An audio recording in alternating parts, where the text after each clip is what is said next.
En España hay alrededor de 3.000 pueblos abandonados. La Federación Española de Municipios y Provincias alerta de que 5.000 están en riesgo de desaparecer. De hecho, en casi 2.000 solo vive una persona. Y la pérdida de habitantes amenaza el futuro de más de 3.400. El 42% del total de municipios del país. Pero ¿cómo se ha llegado a esta situación? Para responder a esa pregunta hay que remontarse al siglo XIX. Por entonces, la mayoría de la población española vivía en el campo. La agricultura y la ganadería eran los principales motores de la economía en ausencia de una industria desarrollada. Sin embargo, la situación cambió en el siglo XX. Tras la Guerra Civil, el Plan de Estabilización de 1959 y los planes de desarrollo impulsaron nuevos sectores como la automoción, la construcción o la siderurgia, que se concentraron en las provincias de Madrid, Barcelona o Vizcaya. La costa mediterránea también se benefició gracias al turismo. A todo esto hay que sumar otro factor, la mecanización del campo. Fue entonces cuando empezó el éxodo rural. Desde 1959 hasta la transición, cerca de 3.100.000 personas marcharon a América y Europa en busca de mejores empleos, salarios y condiciones de vida, aunque la gran mayoría fueron migraciones hacia urbes españolas. En apenas 20 años el país da un vuelco, pasa de ser un país eminentemente rural, donde la mayor parte de la población vive en el campo, a ser un país totalmente urbano. Estos movimientos demográficos afectaron sobre todo a las provincias de Ourense, Lugo, León, Palencia, Burgos, Huesca, Teruel, Cuenca, Guadalajara, Soria, Segovia, Ávila, Salamanca y Zamora. Sin embargo, la situación actual es mucho peor. La España vaciada se extiende por un total de 23 provincias. Pese a la gran entrada de inmigrantes desde principios del siglo XXI, la crisis de 2008 y el avanzado envejecimiento de la población ha terminado por convertir estas zonas en desiertos demográficos. De hecho, algunas no superan los 10 habitantes por kilómetro cuadrado. En 1950 representaban el 34% de la población del país. A día de hoy, el 30%, repartido en el 70% del territorio nacional.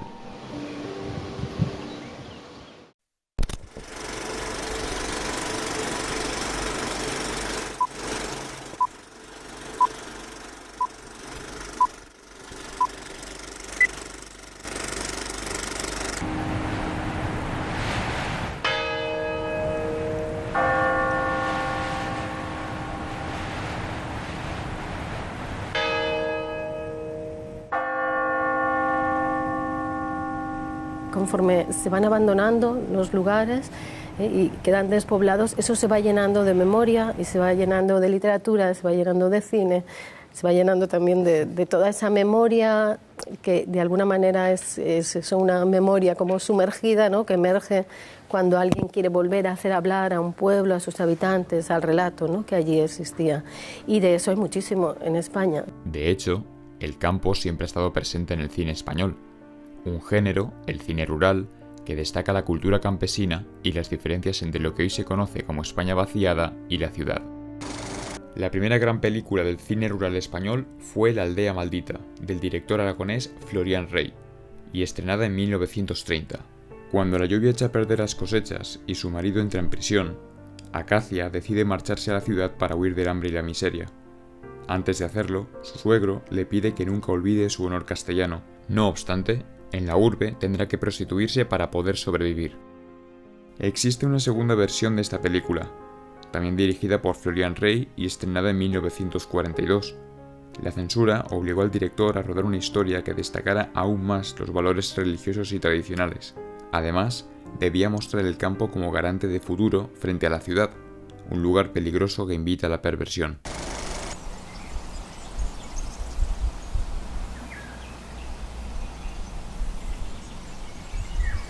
Los 50 son los años en los que España comenzó a modernizarse.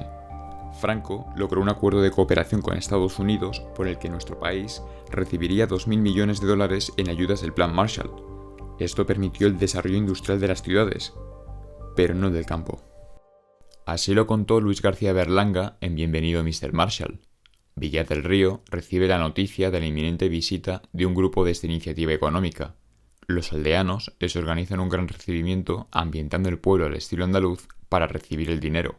Sin embargo, al final de la película, los americanos pasan de largo. En esta época comenzó el éxodo rural, cuando la gente del campo emigró a las ciudades en busca de una vida más próspera, pero muchos acabaron en infraviviendas o chabolas. José Antonio Nieves Conde plasmó esta realidad en Surcos. Una familia de campesinos emigra a Madrid en busca de un mejor futuro. Allí, malviven en una corrala del barrio de Lavapiés y algunos de sus miembros recurren al extraperlo o a la criminalidad para ganar dinero. El filme estuvo a punto de ser censurado porque criticaba el desamparo en el que el régimen dejaba al campesino, alma de los valores de la nación. El cine español estaba poblado de monjas heroicas, de banderas, de cosas de época, ¿no? Entonces lo único que era de contemporáneo estrictamente probablemente fue Surcos. Y ahí se veía pues lo que pasaba en la calle, que era gente pobre que andaba por la calle buscando cómo sobrevivir.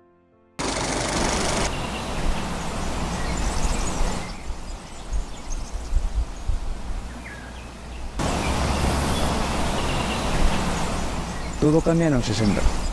España abandona el modelo autárquico y gira hacia un económico mucho más abierto, basado en el turismo internacional y de inversión extranjera.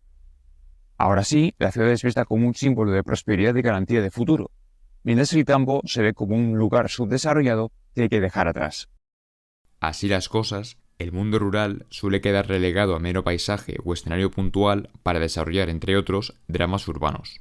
En La caza, de Carlos Saura, 4 amigos van a pasar el día a un coto privado. Sus situaciones personales, como el alcoholismo, separaciones matrimoniales o problemas económicos, combinados con el agobiante calor de agosto, harán que acaben enfrentándose entre ellos.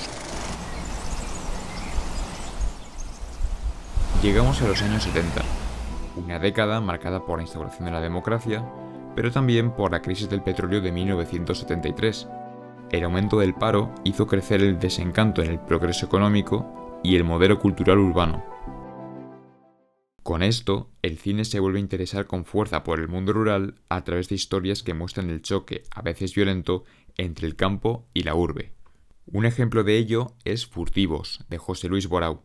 Ángel es un cazador que vive con su madre Martina en el bosque. En uno de sus viajes a la ciudad conoce a Milagros, una joven que se ha escapado de un correccional. Poco a poco, el entorno, salvaje y primitivo, hará aflorar la tensión y violencia dormidas en los personajes. Pero aquí, por si te interesa saberlo, ya no hay analfabetos, que tú te crees que estamos todavía en el 36. Vas a verlo con tus propios ojos. Las cosas han cambiado. El paso a los años 80 supone un cambio radical. Paco, agarra el bolígrafo y escribe tu nombre. Bien escrito, Paco. Ahora, el cine ofrece una visión más amable y compasiva de las personas que viven en el campo.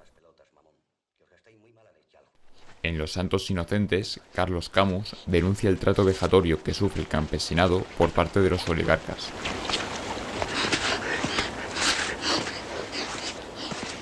Asimismo, también hay espacio para la fábula rural. En Amanece que no es poco, José Luis Cuerda da rienda suelta a su particular sentido del humor para contar las experiencias de un joven ingeniero español y su padre en un pueblo en el que se dan todo tipo de situaciones surrealistas. Más adelante, El crimen de Cuenca, de Pilar Miró, o El séptimo día, de Carlos Saura, adaptarán hechos reales y trágicos. Como ocurría en La caza o Furtivos, el escenario rural afecta a la psicología de los personajes para desembocar en episodios de violencia extremadamente graves. Parece que el propio contexto lo pide. ¿Por qué? Porque se interpreta como una especie, efectivamente, de Arcadia imposible, pero también de mundo salvaje, donde la cultura es elemental y los principios son absolutamente vastos y arquetípicos.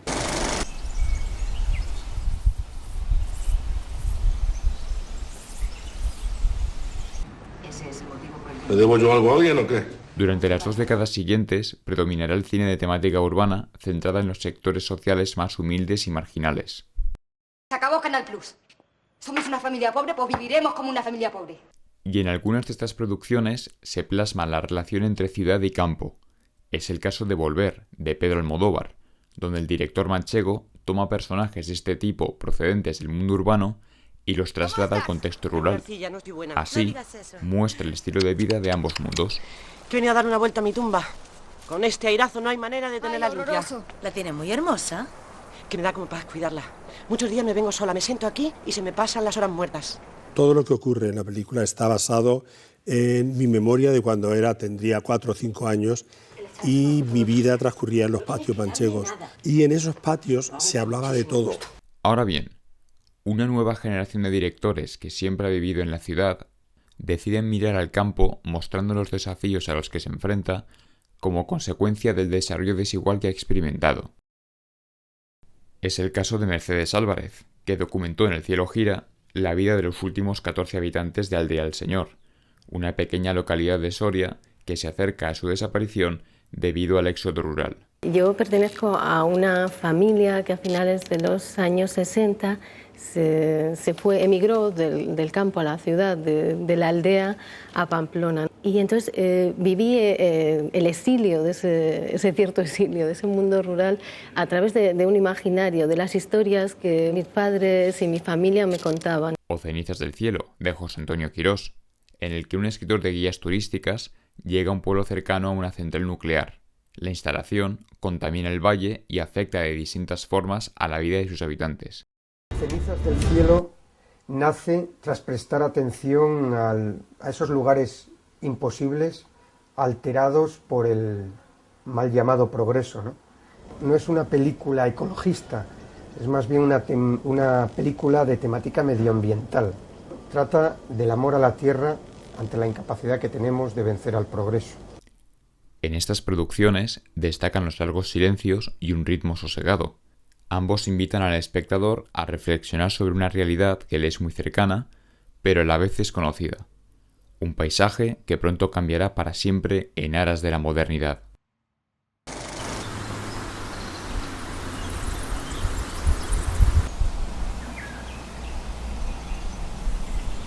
La crisis de 2008 provocó un nuevo cambio en la manera en que el audiovisual español miraba el campo. Los realizadores ven el mundo rural como un escenario atractivo para tratar nuevas temáticas y problemas actuales. En Las Vestas, Rodrigo Sorogoyen combina la vida rural en la Galicia profunda con la intención de una multinacional de construir un parque eólico. La negativa de un matrimonio francés a vender sus tierras amenaza el sueño de una vida mejor de sus vecinos, lo que desencadenará una serie de disputas que llevarán su relación al límite. Por su parte, Icíar Bollaín habla de problemas económicos en El Olivo. Alma decide emprender un viaje por Europa para recuperar el olivo que su familia vendió en contra de la voluntad de su abuelo para solventar su precariedad económica debido a la crisis de 2008.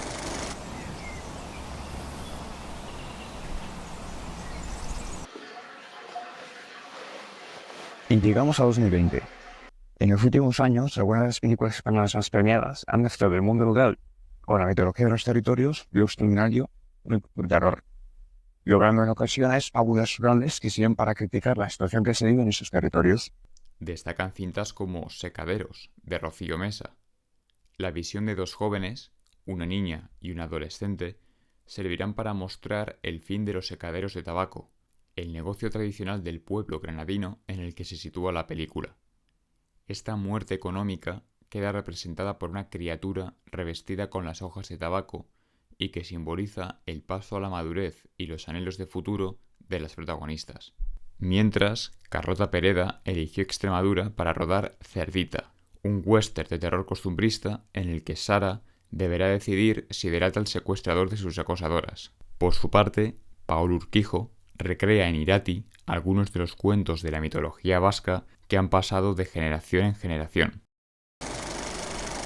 En este reportaje se ha querido mostrar la presencia del mundo rural en el cine español y cómo ha evolucionado la imagen que ha dado de él a lo largo de más de un siglo, pero también su idoneidad para rodar todo tipo de géneros cinematográficos. La conexión entre ambos es muy estrecha. Testigo de los cambios sociales y económicos, la cámara ha narrado su historia de manera realista, incluyendo en ocasiones elementos del imaginario popular.